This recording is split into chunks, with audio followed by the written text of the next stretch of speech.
Владимиру Владимировичу Путину по поводу этой новой газеты. Да, 20 лет назад я не слышал о такой газете. Когда в республике творился хаос. Но сегодня, благодаря Ахмаду Хаджи Кадырову, машаллах, процветает город, поднимается экономика.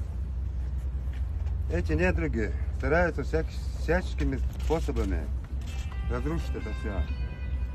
За моей спиной тысячи погибших молодых ребят. Как и в любом регионе, военнослужащий сам знает, насколько сложна его работа. Так вот, в этой Чеченской республике она была в 10-кратном сложнее, чем у обычного военнослужащего в России. Что еще могу сказать? Ахмад сила. Аллаху Акбар.